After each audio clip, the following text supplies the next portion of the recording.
Nous l'avons regardé ça, nous arrivons. Que sont-ils devenus? Évidemment, une émission qui vous permet de découvrir en profondeur un personnage, quelqu'un que nous aimons, quelqu'un que nous respectons, et surtout, quelqu'un qui a un parcours de vie. Autrement dit, nous ne pouvons pas inviter n'importe qui pour raconter n'importe qui ça ici. Eh bien, je dis justement, nous avons un monde assez particulier que vous connaissez beaucoup, que vous aimez beaucoup, et il n'aime pas qu'on le considère comme une star, c'est M. Jean-Claude Némro. Ça fait Jean-Claude. Moi, là, pour préciser ce que tu viens de dire, comme je dis, les stars, ça veut dire étoiles pour ceux qui ne connaissent pas l'anglais, et les étoiles, à mon avis, on était là, ils ont les. Dans le ciel. Et ils m'ont pas dans le ciel. Oui, vous avez vu, et puis il a beaucoup d'humour, attention. Hein. Alors, Jean-Claude Némro, justement, regarde ces mots capotant là, qu'est-ce que tu penses de ça? Tu es respecté, etc. Est-ce que ou sont militants, en quelque part, un militant culturel? Ils ont mais est-ce qu'on a goumé nous aussi? Mais je ne fais que ça dans ma vie. Je n'ai fait que ça dans ma vie. Je n'ai pas choisi d'être politicien, parce que mon père m'a toujours dit depuis que je suis petit, Jean-Claude, tu fais tous les métiers du monde, même éboueur, ça ne me dérange pas. Ne deviens jamais un politicien. Les montagnes 14-15 ans, personne ne m'a battu à comprendre pour tu. On a dit, mais ça, grand homme l'a dit. Maintenant, je comprends mieux. Père à son âme, et j'aimerais qu'il soit à côté de moi maintenant pour me redire la même chose, pour lui dire, je n'ai pas été politicien. Donc, en partant de tout ça, au fini, dis-moi, à un moment, parce qu'on va bien le là, à un moment-là, eh bien, justement, nous sommes un pays, situation qui arrive au pays, quoi venir de temps, quoi venir régulièrement, ou sous ces corps, comment on a trouvé situation pays? Est-ce que ça a évolué en pays, à Martinique, aux Antilles en général? Je dirais que moi qui ai fait pratiquement la planète, c'est pareil partout. Il y a des hauts, il y a des bas, il y a des choses qui avancent, il y a des choses qui stagnent, il y a des choses qui reculent. Mais c'est l'humain, c'est partout dans le monde, c'est la même chose. En Afrique, c'est la même blague. Si on peut dire que c'est une blague. Mais, la blague, c'est... donc, il faut faire avec. C'est l'humain, c'est comme ça. On n'a pas le choix. On n'a pas le choix. Maintenant, ma modeste petite contribution est qu'en étant musicien, tu ne peux pas non plus être Dieu le Père, mais j'essaye, comme j'ai la chance de faire partie d'un corps de métier qui est très rare dans la mesure où je suis peut-être la personne en Martinique qui a le plus voyagé dans le monde.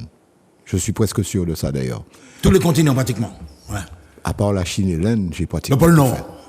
Non, nous pas juste là parce que pour mettre en prise pour faire musique bayo, il faudrait m'en mettre gants. Bon bref, mais j'ai pratiquement fait le monde. Donc qui mieux que moi est placé pour dire... que la Martinique et la Guadeloupe, deux petits points qu'on voit même pas sur une map monde, ben je défends la culture, les valeurs de ces pays. Exactement. Aïe, aïe, aïe. On est parti très, très, très fort. Vous avez compris que vous avez affaire à quelqu'un qui aime ses îles, qui aime son pays, qui aime ses traditions, etc. Mais on va remonter avec lui. J'aime bien, entre parenthèses, ce que tu viens de dire, ces îles. Parce que je défends la Martinique comme la Guadeloupe, c'est un espace. Comme la seule entité qui a opéré à ce niveau-là, qui est Cassave. Voilà. Ouais, il met les choses au point. Voilà, alors là, nous avons parti, nous avons pris la machine à remonter le temps quand il a dit.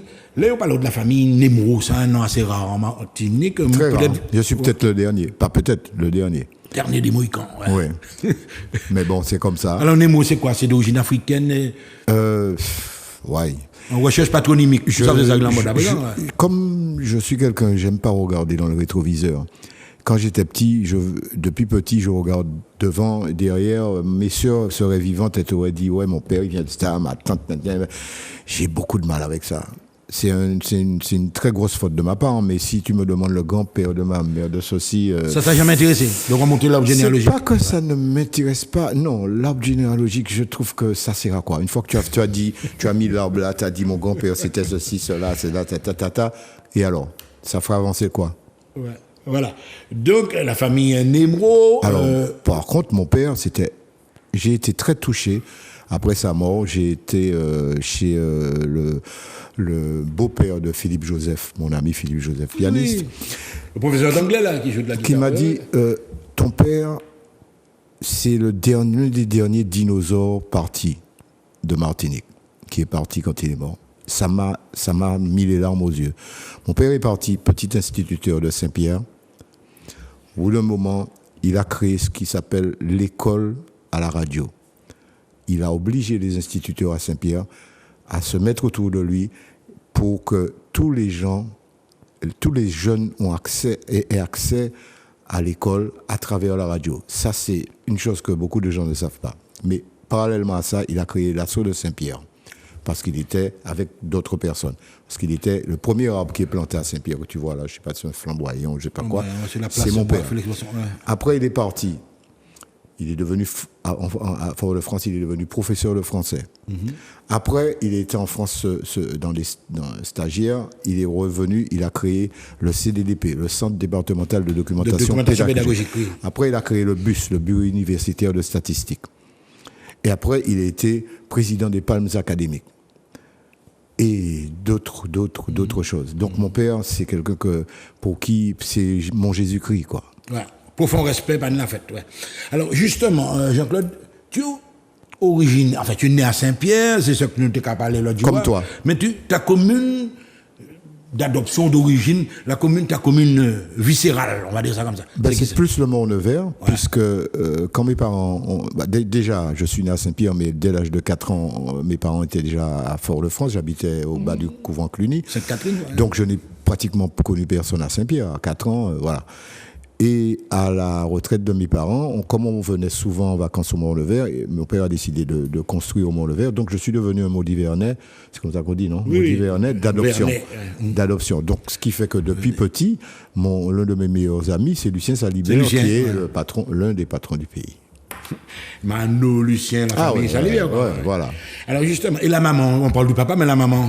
Ma mère était travaillée au Crédit Martiniquais, mais c'est quelqu'un qui était tellement effacé. Je n'ai pas beaucoup connu ma mère de manière. Mon père, c'était l'école. Ma mère, c'était le côté allez vous habiller, venez à la messe. Le côté, c'était très gestion familiale. Gestion familiale. Les tâches étaient partagées, mais ma mère était quelqu'un de très très discrète et je n'ai pas souvenir, même si j'essaie de me rappeler, que ma mère m'a prise dans ses bras, l'affection. C'est pas qu'elle m'aimait pas, mais même mes sœurs. Pas des élans de tendresse à certains moments. Ni mon père ni ma mère. On connaît pas ça dans notre famille. Je n'ai pas eu ça dans ma famille. Mais la chaleur familiale. C'était un amour intérieur, on va dire. Alors, je ne sais pas si ça rejaillit sur moi, parce qu'on me dit souvent que je suis quelqu'un de froid, mais peut-être que ça rejaillit sur moi, mais c'est de l'apparence. Alors, on a vu le papa, la maman, et combien de frères, combien de sœurs? J'avais 3 sœurs. 3 sœurs. Lynn, Lucienne et Fernande. Voilà. Pas de frères? Non, j'étais le fils unique. Voilà, alors là, c'est à toi de voir. Tu te considères, comme je ne vais pas dire que issu d'une famille, on va dire bourgeoise, tu n'es pas né avec une cuillère en argent dans la bouche. Oui, en quelque sorte, oui, parce que j'ai toujours eu une servante à la maison. Mais, c'est pas de ma faute, c'est comme ça. Mais les servantes qu'on a eues à la maison ont toujours été partie intégrante de notre famille. Je n'ai jamais entendu ma mère parler aux servantes qui étaient chez nous différemment de nous. Et c'est ça qui m'est resté de chez mes parents. Donc respect total. Hein. Elle vivait avec nous, elle mangeait avec nous, elle dormait chez mes parents. Donc voilà, ça a été comme ça. Ouais. Par exemple, un UC, c'est un détail. Comme j'ai à peu près le même profil, tu as passé la servante? Je ne me rappelle pas, parce que je pense pas, non, je me rappelle pas, mais moi-même j'étais déjà très froid, hein, voilà, donc très froid, c'est pas le mot, mais réservé, distant. Je suis pas quelqu'un de taper dans le dos des gens, je suis pas, c'est pas mon. Mais on prend en comparaison quand même. Absolument pas, mais c'est les gens confondent justement. Arrogant en comparaison, et puis être discret, être réservé. Et quand tu es artiste, ça influe encore plus sur ta personne d'être comme ça. Mais en même temps, ça ne me dérange pas que les gens pensent ça de moi, parce que ça me préserve. Ouais. Ça me préserve. Tu me donnes des leçons de vie là, à travers tout ça qu'on dit maintenant. Bref. Alors, quand scolarité primaire, tu étais au Mont-Nevers même? Non. En ville, tu m'as dit que tu étais déjà en ville. Ma scolarité au lycée Schellcher parce que quand je suis entré dans les petites classes, j'étais avec Madame Montalin, tout ça, cours élémentaire, c'était encore ça, ces classes-là au lycée Schellcher. C'est passé après, on a enlevé ça, on l'a envoyé en ville. À l'annexe, oui, à l'annexe. Mais quand c'est passé à ça, j'étais déjà plus haut. Donc j'ai passé jusqu'au bac, lycée Schellcher. À part une année où on nous a mis en ville parce que le lycée Schellcher était en réflexion, je ne me rappelle pas trop, mais j'ai fait une année en ville, sinon toute ma scolarité était au lycée Schellcher. On va profiter pour dire deux mots, on va passer en temps parce qu'il y a un roman qui va sortir à l'aide puis genre sur le lycée Schellcher avec des témoignages. Et au lycée, tu n'as pas senti, pas dire une discrimination, Jean-Fort Jean commune, etc. Pas spécialement. Pas à ma connaissance, non. Il y avait toute espèce de profil dans les classes dans lesquelles je suis monté. Il y a même eu une année où il y avait Edoui Plenel dans ma classe. Ouais, avec les frères Monrose, Alex et Michel Monrose.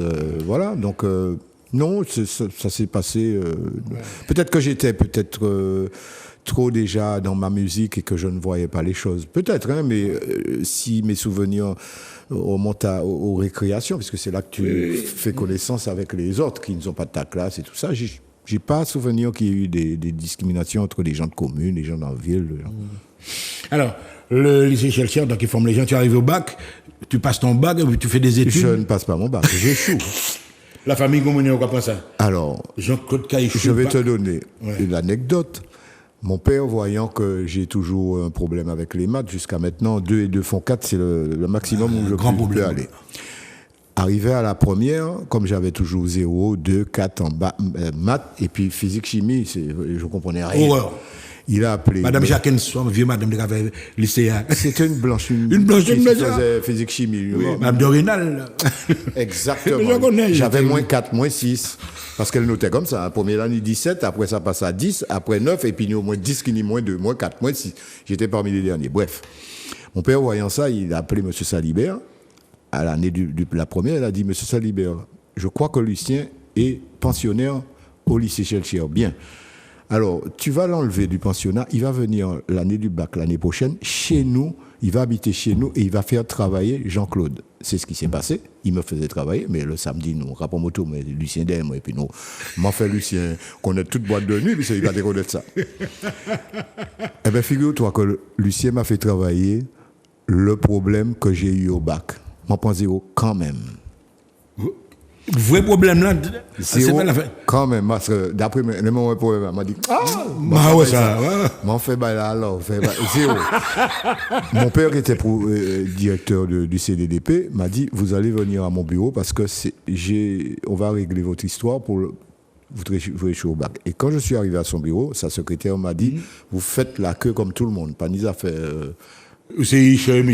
Nemo qui a passé avant, non? Léman, il fait devant, il dit, mais bon, voilà, il y a une seule école en France qui prépare le professorat de collège où on n'a pas besoin de bac. Donc, soit je vous envoie dans cette école-là, soit vous refaites une année. Par contre, si vous refaites une année, je ne vais plus entendre parler de musique, parce qu'à l'époque, en première, je faisais tous les dimanches, je jouais avec Jackie Alpha. On va arriver là-dessus. L'ancien Diamond Walk. M'ont dit, ah non, je pars en France. Et c'est de là que je suis parti en France, j'ai fait cette école. Arrivé à la fin de cette école, j'avais la possibilité de devenir professeur au lycée Schellcher parce que Madame Danel prenait sa retraite. Même si ce n'était pas un diplôme de collège, de lycée, mais c'était de collège, mais comme Pateni. Pateni, justement, il y avait une carence en professeur de musique. Et mon père avait... mais d'Apierre, l'amphithéâtre qui avait à côté de chez le censeur, là. Voilà, et comme mon père avait un peu le bras long, il dit, bon, je pouvais venir au professeur de... M'a dit, attends, m'a fait toute scolarité, moi, au lycée Schellcher. Donc, à virer 4 ans après ou 5 ans après pour faire professeur au lycée Schellcher, j'ai dit, non, je reste à Paris. Et c'est de fil en aiguille qu'aujourd'hui, je suis là. On va faire un petit passage parce que tu m'as parlé de tes premières relations, de tes premières expériences musicales. Alors au lycée, quand j'étais au lycée, à un certain moment, on a parlé des coconuts. C'était à l'époque yéyé, etc., des duels d'orchestre à l'Olympia, tout le monde, etc. Et c'est à ce moment-là que tu commences à entrer en scène. Là. Ouais. Oui, j'avais un petit groupe avec Florimond, le guitariste, bassiste. Et puis, comment il s'appelle encore? Bref, mais qui n'a pas duré longtemps. Et après... il y avait Farouz qui jouait à l'orgue dans les Coconuts. Bon, il a quitté pour X raisons, je ne me rappelle plus, ça date de trop loin, et Jackie Alpha m'a demandé de rentrer. Donc il y avait José Alpha, et c'était un groupe avant-gardiste. Oui. C'est un groupe qui, José Alpha chantait tout ce qui est James Brown, Otis Redding, machin comme ça. Luc Laurentine chantait les Mazioka, les Begin, et la mère de Crestor, Kiki Crestor, chantait aussi les Begin et Edith Piaf, tout ça. Donc on avait un répertoire éclectique, et on a fait l'Olympia avec Mélin. Quand il vous dit l'Olympia, c'est l'Olympia en Martinique. Oui, bien sûr. J'ai même des photos jusqu'à maintenant. Et on jouait dans les balles, les surprises. Enfin, les surprises. José qui a glissé. Avec les cheveux longs et tout. Il était extraordinaire, José. Alors là, je vais poser un col. On a parlé de Laurentine, Obélix, nous avons Laurentine. À la base, c'était Mickey Moon. Bah oui. Alors justement, il m'a toujours fait une impression de bonhomme froid, tranquille. C'est vrai qu'il était assez spécial, Barus. Mais quand Barus est décédé, ou parti du groupe, je ne me souviens plus, Boniface est rentré à la basse. Comment il s'appelle son prénom, j'oublie. Voilà. Donc voilà, c'était l'histoire des Coconuts. J'ai encore le 45 tours, parce qu'on a enregistré au Ciné-Théâtre. Mais il n'y a pas dit, papa, parce que pour le moment, comment est-ce qu'après ça fait Coconuts, ça fait Jean-Claude Jean, l'Olympia qu'a fait? Non, là, il me laissait quand même, mon père était quelqu'un d'intelligent, il me laissait quand même des portes de t'exprimer, quoi. Ouais. Voilà. Mais quand l'école est arrivée, pas ni joué. Ou tu étais sportif, parce que le lycée a tout le monde était sportif. Mais Alain, j'ai un petit souvenir, Roger Grangenois, que j'adore, ça fait longtemps que je ne l'ai pas vu, avec sa voix comme ça. Il voulait me faire le 80 mètres, je ne sais même pas s'il s'en souvient. J'étais doué pour faire un 80 mètres à l'époque, stade Achille, et puis je été né en compétition 80 mètres, m'en pas allé les peines, mais j'étais doué pour la course rapide. Après, on a constaté que tu es un sportif. Bref, donc, bon, alors là, on est arrivé pratiquement dans une partie importante de l'émission. Tu décides, tu fais ton choix. Les musiques, me les fait. Quoi, débattre Paris, ou à Paris, hein? Ou même te dire, te mettre au dehors, il y a un monde qui te met au dehors, autant là, rien. C'est-à-dire, ça, c'est venu après. J'ai fait mes 2 ou 3 ans de l'école de musique à Meaux. Après, je suis parti à l'armée. Heureusement, j'ai fait connaissance avant l'armée d'un gars qui s'appelait Matra, Jacques Matra, qui a réussi avec les bras longs qu'il avait à me faire entrer dans la musique de l'armée. Sauf que il m'avait fait cet immense plaisir plutôt que d'aller à Frileuse dans la Bretagne, machin. Mais quand je suis arrivé à l'armée à Versailles, j'ai été convoqué par le capitaine qui m'a dit « Mais vous faites quoi comme instrument ? Trompette, clarinette, tambour ?» J'ai dit « Non, pianiste, mais qu'est-ce que vous foutez là ? Il n'y a pas de piano dans la fanfare. » On m'a dit bon, je ne veux pas savoir, vous avez une semaine pour apprendre le tuba. Si au bout d'une semaine, c'est pas bon, au revoir. Moi, apprendre le tuba matin, midi, soir. Les mots, il fait au bout d'une semaine, moi, j'ai déjà joué. Moi, tu connais le tuba Pache, jusqu'à maintenant, je sais. Do, ré, mi, fa, sol, la, si, do. Donc j'ai fait tous les défilés sur les Champs-Élysées, le Chirac. Dimanche dans les villes. J'ai fait mon année. Et tu estimes que ça t'a été utile, évidemment? Ça m'a été utile à double niveau. Non seulement j'ai appris le tuba, non seulement j'avais des permissions, alors que quand tu es à Frileuse, tu peux toujours courir, j'avais des permissions tous les samedis, et je jouais à la Cabanaride tous les samedis. Ce qui fait que j'avais pas le droit de faire ça, mais je gagnais déjà ma vie à la Cabanaride, que je remontais le dimanche. Donc là, tu as bonne permission, ou tu as descendu jouer Paris? Et quand je remontais le dimanche, comme j'avais de l'argent, personne pas ni l'argent. La caserne, j'achetais télé, qu'on nous cassait en balia, donc tout le monde me donnait. Chaque chambre avait au moins 40 personnes. J'avais un gars que j'avais délégué qui faisait payer tout le monde pour venir voir la télé le soir. Nous t'ai regardé la genou parce que j'avais loué une télé à Versailles et puis nous t'ai regardé la télé nous en chambre. Non mais heureusement, mesdames et messieurs, vous voyez comment cette émission, moi quand apprendre des bagailles. Puis là maintenant tu commences, alors début dans la musique, tu m'as dit que tu jouais avec... J'ai commencé avec accompagner Alain Chély. Émilien Antil. Alors. Eh ben c'était à la Cabanaride pendant l'année de... Émilien dit tirer des bombes dans là, il va ça bien non. Pendant l'année de l'armée. Ouais. Tous les samedis, j'étais à la Cabanaride Et Angèle, qui était le patron, il m'adorait, mais bon, t'es ça à jouer piano, musique pays. Mais quand tu jouais à la Cabane à Rip, avant que les clients n'arrivent, de 9h à 11h, tu jouais du jazz voilà, parce que c'était comme ça. Et puis à 11h, quand les clients arrivent, tu commences à jouer Big In, Mazurkas aussi. Sauf que moi, jazz, voilà, à part Alain Jean-Marie, que j'allais voir quand j'étais ici à Liquid Walk sur la plage, et j'allais l'écouter, jazz, voilà, jusqu'à maintenant, je suis pas un jazzman. Donc, Émilie Antil me détestait parce que quand il jouait les standards de jazz, il a tourné, il a dit, mais ça qui est volontaire, il voyait pas moi. Il passait à reconnaître un chou, patate jazz. Et Angèle me défendait, il dit, non, apprends petit bouga à jouer. Mais apprendre, on ne peut pas apprendre dans une boîte de nuit. Voilà, donc ça, on va dire, une existence comme ça, à jouer, à accompagner des gens, finalement, quoi progresser, et puis avant qu'à ça, tu as eu l'occasion d'accompagner des pointures quand même, hein. Parce que oui, là, j'ai évolué. Commencé, alors, comme j'étais à Paris, j'ai commencé avec les relations, comme je suis quelqu'un d'assez facile, contrairement à ce qu'on pense de relationnel, j'ai fait mon petit bonhomme de chemin, je me suis introduit un peu partout, j'ai commencé à jouer avec... en variété française. En variété française, j'ai fait Philippe Laville, j'ai fait Fugain, je suis parti avec Fugain pendant toute une tournée parce que Michel Fugain, mesdames. Le Rico Jazz, n'importe quoi. Le Big Bazar. Le Big Bazar venait de casser. Ouais. Et il remontait une tournée. Donc, pour cela, il fallait acheter une caravane parce qu'il avait un chapiteau et tous les musiciens devaient avoir leur caravane. Parce que chaque jour, on changeait de ville en France. J'ai acheté une caravane, je suis parti avec lui. J'ai fait tout un été avec Fugain. Et j'ai fait Eddie Mitchell, j'ai fait voilà, un certain nombre de personnes. Johnny, non. Non, Johnny, non. Ouais. Elle est en variété, tu vois, c'est pas mal. Non, c'est tout ce que j'ai fait. Non, j'ai fait comment il s'appelle, le prince de ces dames, un blond là, comment il s'appelle. J'ai fait aussi non. J'ai fait aussi Stone Chardin. Voilà. Donc, c'est des grosses pointures. Ouais. Et puis là, donc tu es dans ce ou pas besoin de ta personne, finalement tu gagnes bien ta croûte, etc. Tu es installé à Paris. Et puis là, je vais demander à Manuela de commencer à préparer la séquence image. Le phénomène Kassav. Raconte-nous comment tu as été contacté pour pouvoir intégrer Kassav. À l'époque, je travaillais beaucoup avec les Camerounais et je faisais au studio Johanna à Montreuil beaucoup de séances. Pratiquement tous les disques de Camerounais passaient par moi. Pourquoi par moi? C'est pas tellement que j'étais plus doué qu'un autre. C'est que en Afrique, de manière générale, les claviers, jusqu'à maintenant, il n'y a pas beaucoup de claviers parce que c'est un instrument qui est cher. Ouais. Quand tu es petit, on te donne une guitare ou une batterie ou une basse, mais un clavier, c'est déjà plus compliqué. Donc, comme j'étais un des rares à connaître des Camerounais, je me suis introduit petit à petit dans ce milieu-là. Et c'est comme ça que j'ai pu faire tous les albums de Moni Bilé, en passant par Manu Dibango. Et Manu Dibango aussi.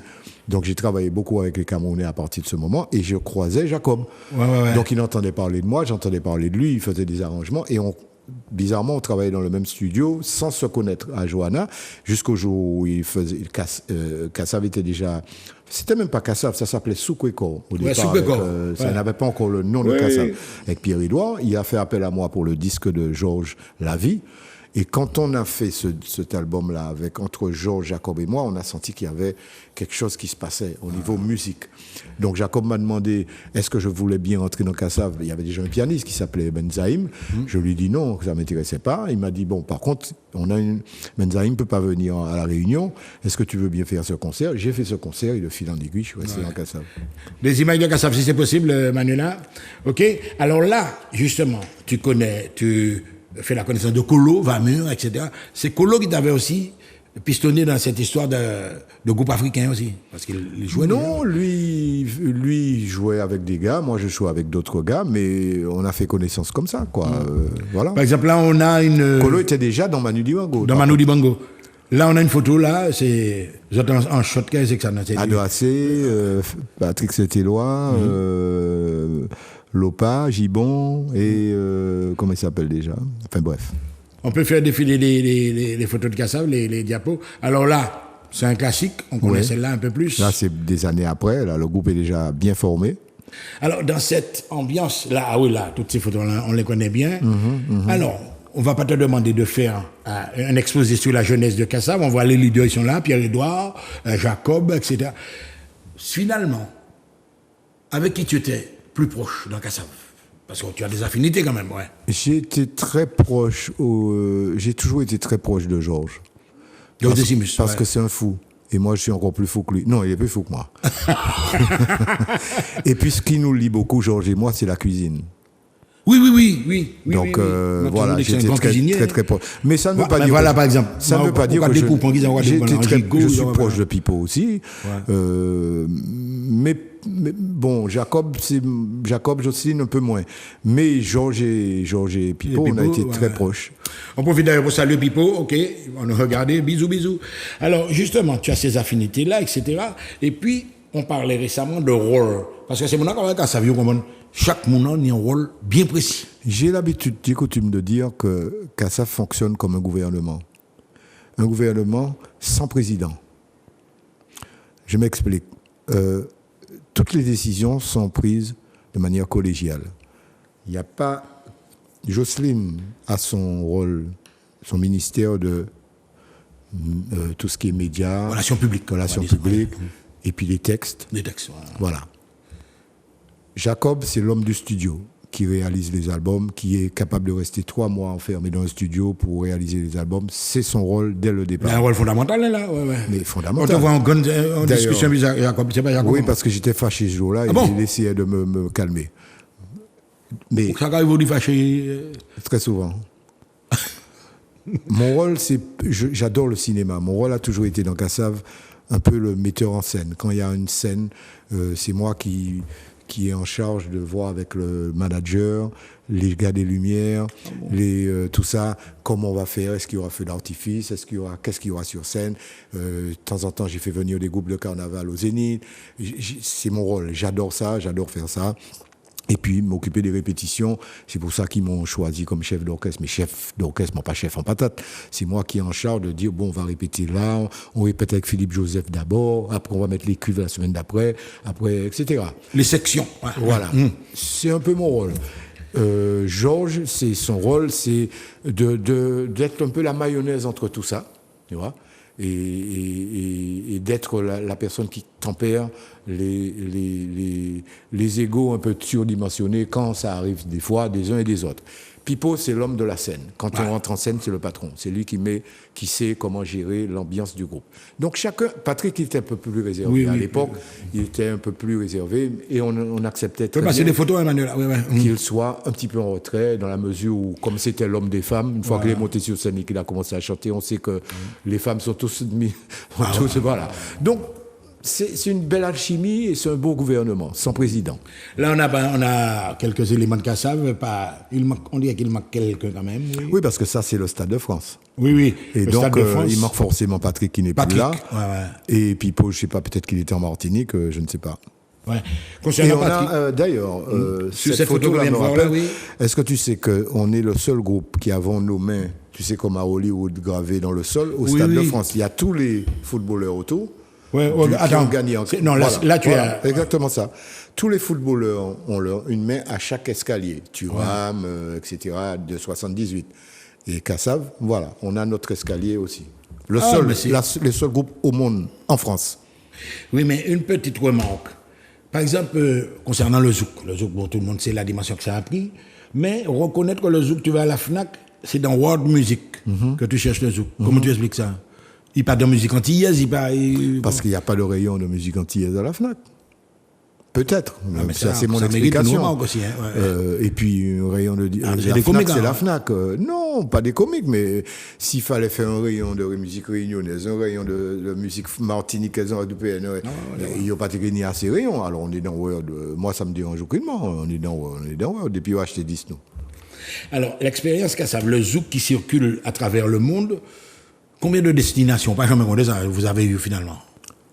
C'est Jocelyne qui est la mémoire du groupe et qui peut te dire ça, mais on a fait pratiquement la planète. Tous les continents, tous les pays, Et ça m'a pas fait Picasso, m'ont fait Peter Gabriel, ça m'a pas fait Peter Gabriel, m'ont fait parler de Peter Gabriel. M'ont fait Manu Dibango, ça m'a pas fait Manu, m'ont fait Makeba. Donc à part la Chine Hélène, m'ont fait toute planète là. Bon voyageur. Ce qui fait que ça me ramène à une anecdote, si tu le permets, qui m'a énormément touché et énormément énervé. Quand il y avait les grèves, il y a... Oui, avant le Covid, hein, avant le Covid, oui, on oui. remonte à 5-6 ans. Février, le 9 je, février. Je devais venir récupérer une pièce d'échappement ici, à la douane. Et j'arrive à la douane, et on remplit les papiers avec le douanier, machin. Mais j'étais assez énervé parce qu'on m'avait déjà arrêté 2-3 fois sur la route, donc il fallait me prendre avec des pincettes.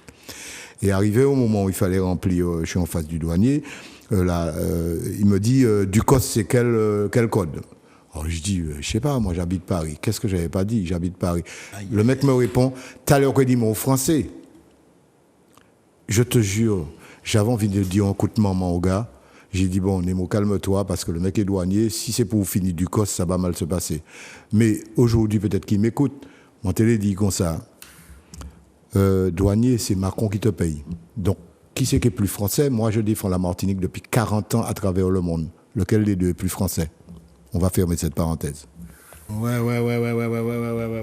Alors justement, à travers cette petite, on va dire, guerre, quoi. Justement, est-ce que tu as déjà eu un sentiment de racisme depuis que tu vis en France? Parce qu'il y a un moment là... Mais tous les jours. Enfin, quand je dis tous les jours, c'est une image. Combien de fois j'ai des locks, je suis noir, combien de fois je passe sur un trottoir et que je vois des femmes de certain âge soit mettre changer leur sac en bas ou soit changer de trottoir. Ah bon? Ouais. Ben, c'est une réalité. C'est ce qui me fait revenir à une autre réflexion que j'avais avec une copine il n'y a pas si longtemps. Elle me dit, oui, mais peut-être que, comme Macron n'a pas un deuxième mandat, peut-être que ce sera Marine Le Pen, etc., etc. J'ai dit, mais Marine Le Pen ne me fait pas peur. Hein. Là, il est assise à l'Élysée, c'est pas lui qui a fait mes peur. Par contre, les sbires là qu'on appelle Front National, là, on sortit dans le studio à des heures de matin à Paris. Tu crois que les gars hésitent une seconde à me foutre dans la Seine, à me balancer dans la Seine? Donc, quand on me dit, ouais, le Front National, après tout, Bayon chance, il y a une autre copine qui me dit, mais il faut bien Bayon chance aussi, le Front National. Je dis, mais vous vivez en Antilles, vous avez un problème. Vous ignorez, vous qui n'êtes pas en France, vous ignorez complètement ce qu'est le Front National. Alors que Marine Le Pen soit devenue et arrondit les angles par rapport au père pour se faire élire. Ah ouais. Ça, c'est de la politique. Je ne dis pas qu'elle est plus mauvaise qu'une autre, mais admettons qu'elle soit présidente demain, ce qui, à mon avis, nous pend au nez. Admettons qu'elle soit présidente, mais encore une fois, c'est pas elle. Le problème, c'est les sbires qui se sentiront, ils ouvriront leurs ailes à ce moment-là. C'est enfin nous qui allons prendre le pouvoir. Donc, à Paris, notamment, puisque c'est là que je vis, mais il faudra raser les murs à minuit. Vous purger les graines, enfin, on va. Parce que ici, c'est une chose. On va faire, Marine Ne va pas atterrir ici, ben, on va faire gros coco. Mais là-bas, on va faire gros coco, qui menait. Donc voilà, j'ai... Une parenthèse. Mais justement, est-ce que tu as déjà sollicité pour faire de la politique? Combien de fois? Mais ça, mon père m'a dit quand j'étais jeune, fais tous les métiers que tu veux. Éboueur, ça ne me dérange pas. Fais balayeur, ça ne me dérange pas. Fais tout ça au lait, ça ne me dérange pas. Ne fais jamais politicien. Et je comprends aujourd'hui pourquoi. Parce que quand tu es politicien, je ne dis pas que c'est un métier qui est... Jean-Paul, mon ami, Joannel, et fait la politique. Mais il y a faire politique et faire politique. Faire de la politique, c'est un très beau métier, puisqu'il faut... Normalement, c'est l'intérêt public. Voilà. Et puis, il n'y a pas de saut métier. Mais c'est un métier où ça t'oblige à faire des compromis. Je ne suis pas l'homme des compromis. Tu as bien vu comment je parle. Moi, quand je décide quelque chose, personne ne me dira de fais ci ou mais fais ça parce que c'est ton intérêt. Et puis, comme on t'a élu, donc, je ne connais pas ça. Alors, je baisse mon chapeau à mon ami Lucien qui a choisi de passer maire à machin. Je lui tire mon chapeau parce que la première chose que j'ai dit à Lucien... Ça libère, hein, La première chose que j'ai dit à Lucien quand il a été élu, je l'ai d'abord appelé pour le féliciter et ensuite je lui ai dit, Lucien, préserve-toi. Pas seulement des autres, physiquement. Prends un chauffeur. Ouais, mais chauffeur... J'ai dit non, c'est pas pour faire une frime, c'est pour que... C'est un métier qui t'use. Ouais. Quand tu auras un chauffeur, tu seras au moins préservé derrière le mec qui te conduit pour garder ton énergie. Jusqu'à maintenant, il ne veut rien entendre. Mais c'est un métier qui est épuisant et je tire mon chapeau à Lucien ainsi qu'à Serge Timé ou à un autre. Hein. C'est bon, voilà, c'est pas richesse d'étape comme on dit l'expression. C'est compliqué d'être politicien. Mais justement, tu viens de sortir quelque chose là. Il y a un élément qui est très important. Toi, l'hygiène corporelle, le sport, la maîtrise, parce que je sais que tu as pratiqué les arts martiaux aussi. La méditation, oh, regarde là, on te voit en plein machin, là, regardez. Tu as commencé à faire ça à quel moment? Ou tu as mis le temps pour faire ça? Ben, depuis tout jeune, j'ai toujours été attiré par le sport. Oui, ça c'est au carbet, au trou. Et tu vois que les abdos sont là. Ils sont plus là maintenant parce que j'ai plus le temps. Donc c'est important pour toi? Mais c'est primordial. Parce qu'un homme sain dans un corps sain, tu ne peux pas penser, si tu n'es pas en bonne santé, tu ne vas nulle part. Donc c'est la première des choses. Avant d'être intelligent, de faire ceci, de faire cela, il faut d'abord que tu sois en bonne santé. Donc pour moi, c'est très important d'être en bonne santé. Là, on te voit en salle kickboxing. Oui, et avec Ioyus, mon ami Ioyus, organisateur guadeloupéen, j'ai d'ailleurs décidé, quand je rentre à Paris, là, après mon spectacle ici, de reprendre l'entraînement de boxe. Je commençais à faire du karaté avec Jean-Paul Joannel. Lui, il est ceinture noire maintenant. J'ai abandonné parce que j'avais pas le temps avec les tournées. Chaque fois que je revenais, le professeur a dit, ouais, mais le premier kata, on pas connaît, deuxième kata, va avec les blancs travailler, les ceintures blanches. Donc j'ai laissé au bout d'un moment, mais le sport m'a toujours intéressé. D'ailleurs, quand j'étais petit, je voulais pas être musicien professionnel, je voulais être pilote de course. Oui, effectivement, tu aimes les grosses voitures, les belles voitures ou bien les grosses voitures? Les deux. Les bolides? Les deux. J'aime les belles voitures. Tu vas avoir des compétitions des fois? J'adore les grands circuits. Italie, juste pour voir chez Ferrari, à l'époque avec Gabriel, pour visiter toute l'usine à Moranello de Ferrari. On nous a offert des choses. Bref. Et je suis un passionné de sport automobile. D'ailleurs, on regarde, on a justement des oui, là c'était. Tu étais propriétaire de niveau? Non, là c'est à l'occasion de circuit Manico. On nous avait invité les artistes à venir concourir. Je suis sorti de la 5e sur 25 personnes, alors que je ne connaissais pas la voiture. Et j'ai été félicité par Beltoise, qui était encore en vie à l'époque. Jean-Pierre Beltoise. Voilà. Alors, Harley Davidson, là. Oui, les motos, j'aime. Là, c'est personnel, quoi. Non, ça, c'est la Harley du régisseur. On était en Bretagne. Je lui ai demandé de faire un petit tour. J'avais une moto quand j'étais plus jeune. Comme enfant de Choumouen, la patte dit, oh là, la moto, on va. Terminé. Mais j'adore les motos aussi, mais je suis plus passionné de voiture. Plus passionné de voiture. Et puis, on a parlé de tout ça, sport, etc. En matière, tu as. Bon. Alors, on va vous dire deux mots quand même. Les LOC, c'est une philosophie ou bien tu adhères totalement? Alors, les LOC, c'est venu d'un truc très simple. Quand je suis parti chez Peter Gabriel, il y avait la tournée commençait par les États-Unis. Et pendant 1 an et demi, on a tourné sans arrêt. Dans 1 an et demi, on a eu 2 arrêts d'une semaine. Et j'ai demandé à Manu Katché, qui avait déjà les LOX à l'époque, comment je vais faire pour aller chez le coiffeur. Il m'a dit, mon cher, fais comme moi. Donc t'es un fou ou t'es un genre? Oui, fais comme moi, mets les LOX. Il m'a dit, bon, je vais mettre les LOX le temps de la tournée, je vais les enlever après. Sauf que, quand j'ai fini cette tournée-là, je suis venu en Martinique, j'avais l'appréhension d'être devant mon père. Parce qu'à l'époque, on oublie, mais à l'époque, les mecs qui avaient des LOX ne rentraient même pas en boîte de nuit. Tellement c'était en Martinique, je parle. On t'interdisait de rentrer en boîte de nuit si tu avais des LOX. On est en 1993. Sur une LOX, donc ou quoi fumer? C'est pas seulement fumer, on s'en volait, ou sans ceci, ou sans cela, vagabond, machin. Donc j'avais l'appréhension d'être devant M. Nemo. Ma soeur même m'a dit, ma soeur qui était professeure, Lynn Nemo, à l'époque, m'a dit, Jean-Claude, papa, nanana. Quand je suis arrivé devant mon père, la seule phrase que mon père m'a dite, ah, Jean-Claude, ça te va bien. Effectivement, ça te va. Je n'ai rien compris. Je n'en revenais pas. Et pire que tout, le lendemain, je suis en ville dans une voiture, il pleut. Je suis devant la cathédrale ou je ne sais plus où. Il pleut, je vois un chabin qui me fait « Mais c'est vidéo !» Je baisse ma vitre pour voir ce qu'il me dit. « Nemo, mon maladou, mais tirez son tatou !» Ça m'a conforté dans le fait que je n'enlèverai jamais mes LOX. Mais il y a un truc qui est très important. Bon, il y a les LOX, il y a la philosophie. Est-ce que tu as une hygiène alimentaire? Est-ce que tu as la philosophie Rastafari? Absolument pas. J'adore la viande. Voilà, oui, J'adore la viande. Je suis cuisinier moi-même. Je fais des concours avec Georges pour faire le meilleur ragoût de cochon. Bon, il me bat chaque fois. Hein. Mais j'adore manger et j'adore les bonnes choses. Alors, qu'est-ce qu'on voit là? Comment le bail d'ouvron là? Eh ben, je suis en train de faire un michoui chez mon ami Bébé de la Palosa. C'est chez lui. Oui, bébé. Ouais, Monsieur Jean-Louis Hugues, qui est un de mes meilleurs amis et qui est un gars inestimable, qui a une philosophie extraordinaire et c'est quelqu'un que j'estime par-dessus tout. C'est des gens que tu as connus après longtemps. Oui, j'ai connu Bébé avant qu'il fasse la Palosa en haut. Je lui ai même conseillé à l'époque, je lui ai dit Bébé, tu es dans l'alimentation, tu ne sais pas ce qui concerne les établissements pour faire de la musique. J'ai dit, je vais te conseiller d'emmener un ingénieur pour qu'il te place à l'époque des trucs à 3. Il est venu avec son ordinateur.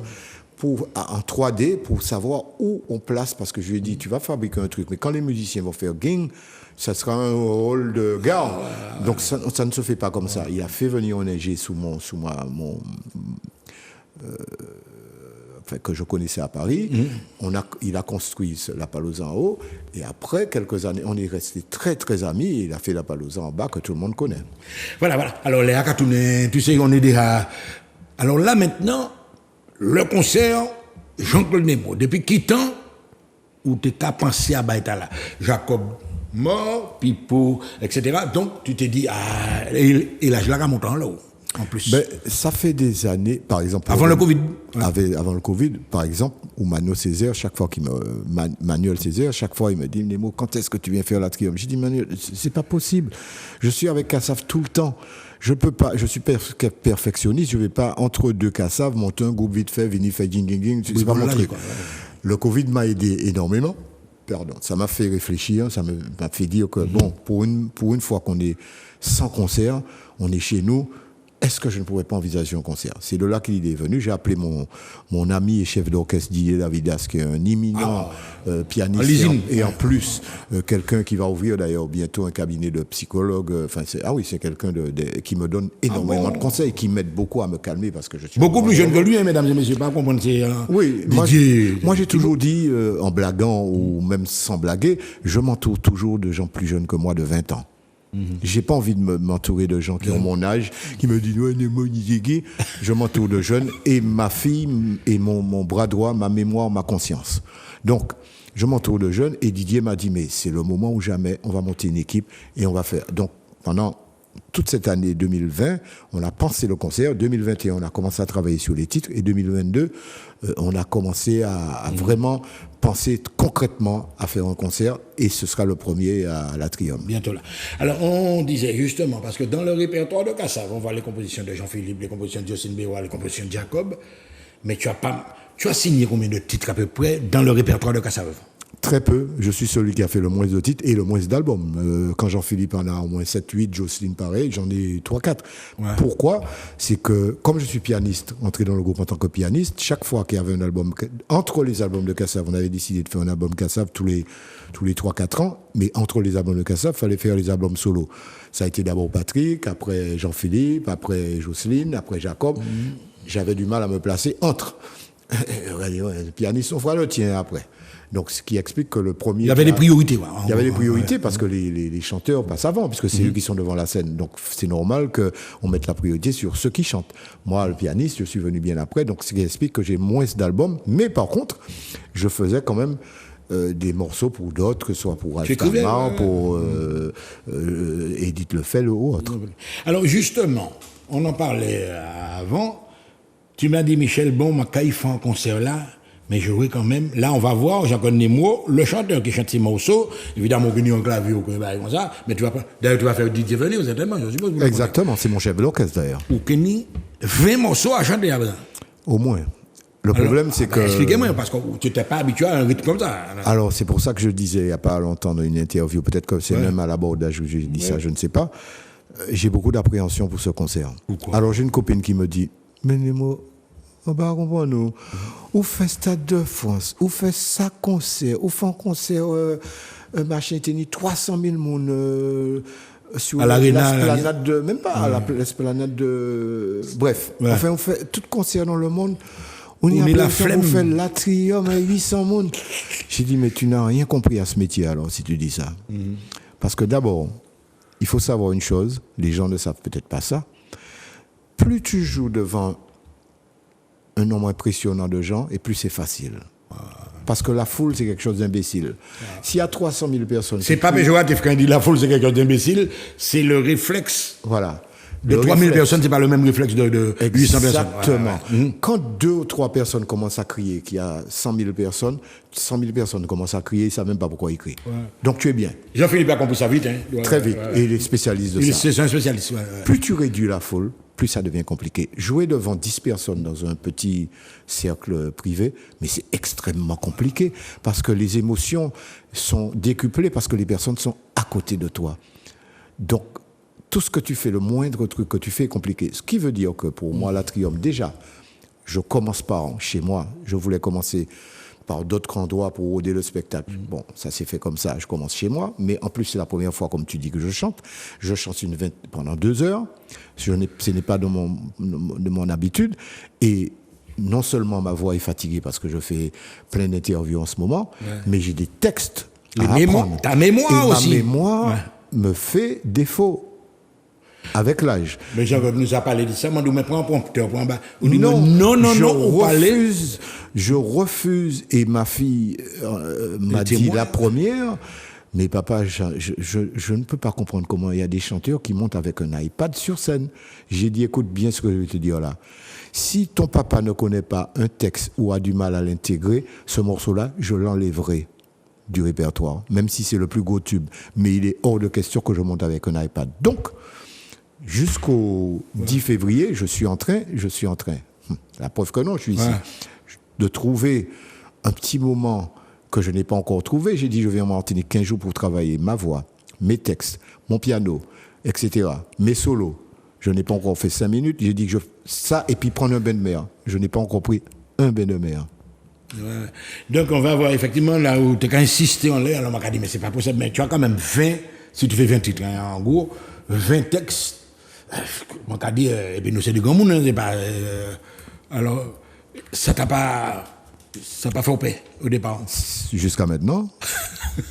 Moi, quand monté parce que j'ai eu un peu de culot, mais. C'est pas évident. Ouais. C'est loin d'être évident. Et de là, même là, nous parler, mais les plus grands que vous avez fait. Quoi? L'histoire de iPad de Montera? De prompteur d'iPad. Mais j'en ai rien à foutre. Tu t'es bien répondu quoi ce jour-là? Je t'ai dit, mais Johnny, c'est normal qu'il le fasse, Johnny Hallyday. Il fait album, et puis depuis là, de 18 ans jusqu'à la fin de sa vie, il a fait au moins 40 000 albums. C'est normal que le mec, il y a des morceaux qu'il ne sait même pas qu'il a chanté. Mais c'est pas mon cas. Nous avons un document qui a été réalisé, Jean-Claude Nimro, L'insaisissable. Alors, c'est déjà diffusé. Est-ce que vous voyez, nous, est-ce que nous... Non, absolument pas. C'est pas, c'est un truc que comment? C'est un documentaire qui doit être fait sur moi l'an prochain et qui va relater ma vie. Tout simplement. Mais il n'est pas encore en marche parce que je n'ai pas encore trouvé les fonds pour ça. Parce que c'est un documentaire qui va coûter... C'est pas si on a des images de ça ou bien si tu souhaites qu'on diffuse des images de ça. Les premières images d'Emmanuel, c'est pas la totalité, je précise. Hein. C'est un documentaire qui va coûter très cher. Pourquoi? Parce que, au-delà du fait qu'un documentaire déjà coûte de l'argent, mais il faudra commencer par ma carrière ici, en Martinique. Il faudra tourner en France parce que c'est là où je vis. Il faudra aller en Angleterre, tourner les images avec Peter Gabriel qui est déjà d'accord. Peut-être avec Lewis Hamilton parce que comme son père est trinidadien et que ses parents connaissent Kassav, enfin de loin, j'ai peut-être l'opportunité d'avoir une chance d'avoir une interview avec lui. Il faudra tourner au Cameroun. Donc tout ça coûte. Donc je suis en train de voir avec la CTM, avec plusieurs partenaires, Orange, etc., pour les pépettes. Donc voilà, quand on aura la somme réunie, je ferai ce documentaire. Quand on m'a parlé de ça, le terme, Jean-Claude Nimro, l'insaisissable, finalement, il n'y a pas ça. Tu glisses entre les doigts, il n'y a pas Havze Gimoun.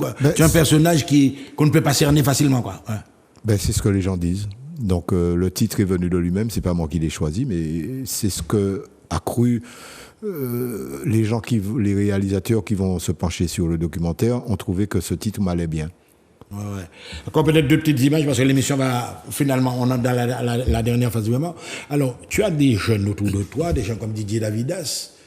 Tu as une carrière que tu as bien mené. Bon, il y a eu des moments de guerre. Ou j'ai pas fait vraiment dans la carrière musicale parce que moi, je connais un artiste qui a fait la manche, on va me faire ça, non? Non, parce que j'ai eu beaucoup de chance. Peut-être que j'avais une fée qui s'est penchée sur mon berceau. Je me souviens que quand je me suis vautré à bicyclette au Mont-Nevers lors d'un été où j'étais très jeune, la dame qui était en face, je ne me rappelle plus de son nom, qui habitait en face de chez moi, qui était chargée du dispensaire. Du dispensaire, c'est au Carbet qui avait été dispensaire. Voilà. Elle m'a dit, Jean-Claude, tu vas gagner beaucoup d'argent dans ta vie, tu vas devenir célèbre. Ah bon? En voyante? Ben non, elle n'était pas voyante, j'avais 13-14 ans. Bon, je n'ai pas gagné énormément d'argent parce que si j'étais milliardaire, peut-être que je serais pas assis en face de toi. Ouais. Donc, bon, et puis déjà, quand tu es dans un groupe, le gâteau, c'est pas comme Johnny qui tourne tout seul ou je ne sais qui. Le gâteau est séparé en 5. Parce que souvent, c'est mon gars, comment c'est mon gars, ça v'là. Mais il y a une dame qui m'a, une dizaine d'années de cela, m'a rencontré dans la rue à Fort-de-France qui m'a dit, Monsieur Némon, on m'a dit que vous avez une maison à Hawaï avec un hélicoptère au-dessus. On dit, ah, madame, fiche que j'aurais aimé avoir ça. Mais malheureusement, je vais vous décevoir. Au risque de vous décevoir, j'ai pas ça. Hein, voilà. J'ai une petite voiture d'occasion que j'ai achetée. Bon, je gagne ma vie. Mais milliardaire. Tu roules pas sur l'or. Ouais. Et puis c'est pas naturel non plus. Tu n'as pas un bling-bling. Exactement. C'est pas artificiel. Même si demain je touche 1 milliard, tu ne me verrais pas. Peut-être que je vais rouler une Ferrari que je vais louer pour le plaisir de la rouler, mais je ne vais pas l'acheter en tout cas. Mais pour vivre heureux, vivons simple, caché et simple. Voilà. Mesdames et messieurs, vous avez compris. Le concert, il arrive bientôt. Le documentaire, il va sortir bientôt. Toute bagaille, etc. Tu as une jeunesse martiniquaise en face de toi. Je sais que tu aimes beaucoup ton pays. Tu es un nationaliste, on peut dire ça comme ça. Ouais. Parlez bas peuple là, à présent. Soit pour inviter ou à concert là. Bon, c'est pas une démarche forcément commerciale, mais une prise de conscience aussi que nous avons. Ici, un pays avec... Je dirais, parce que je ne m'attendais pas à cette question. Mais je parle au public, là. Je n'aime pas donner des conseils aux gens parce que je n'aime pas être un gendarme, voilà. Parce que je dis tout le temps que chacun fait sa carrière et il y a souvent des conflits de génération. Quand nous sommes arrivés, personne ne nous a donné de conseils, on a fait qu'à ça, on a été voir personne. Alors ce qui m'énerve beaucoup sur les réseaux sociaux, c'est que souvent les gens se lâchent en disant « Ah ouais, mais qu'à ça, pas faire rien, personne ». Moi, je leur réponds un truc très simple. Prenons les gens les plus connus dans le monde. Bob Marley, Michael Jackson, les Rolling Stones, les Beatles. Ils ont fait un bail, la jeunesse. Ils ont créé à l'école, ils ont fait qui ça? Pourquoi nous, Kassav, on devrait faire? On n'est pas unique, on n'est pas des professeurs de musique. 2, personne n'a jamais rien fait pour la génération d'après dans ce métier. C'est pas vrai, c'est faux. Alors déjà, enlevez ça de vos têtes. Ben, quand on a dit ça. Prenez par contre exemple sur nous. Ça oui. Ça veut dire quoi, prenez exemple? 1, on n'a pas voulu réussir à être des stars du jour au lendemain. On a travaillé. Ça veut dire que quand on sortait de tournée, une fois qu'on a été connu, mettons après les 10 premières années, chaque fois qu'on rentrait à Paris, ma famille ne me voyait pas parce que j'étais déjà en studio avec les autres pour préparer un album. Donc il n'y a que le travail qui paye. Ça fait un disque en 1 semaine maintenant. Et puis croire qu'on est arrivé à la Lune, moi je dis il faut arrêter ça. Pourquoi? Parce que quand tu entends le disque, ben, les paroles sont pauvres. Les textes, la musique est pauvre, les arrangements sont pauvres. Pas parce que les gens n'ont pas le don, mais parce qu'ils ne passent pas du temps. Parce qu'ils pensent qu'en 1 semaine, l'expression que je déteste la plus ici, ils bon comme ça. Ouais. Regarde combien d'albums ont des cuivres maintenant. Un truc est si beau, une section de cuivres. Combien d'albums ont des cuivres? Parce que pourquoi? Ah non, payer des cuivres, nous quoi faire ça au synthé, et puis ils ont fini avec toi. Sauf que des cuivres synthés, c'est pas des cuivres vrais. Donc, gagner de l'argent ou économiser de l'argent, ça ne fait pas la musique avancer. C'est tout ce que j'ai à dire. Mesdames et messieurs, vous avez vu que nous avons passé un excellent moment, un grand moment, avec un homme d'expérience qui a parlé à la jeunesse martiniquaise, aux jeunes musiciens martiniquais. En tout cas, il aime son pays. Ça, c'est sûr, ça. À très bientôt sur Zouk TV.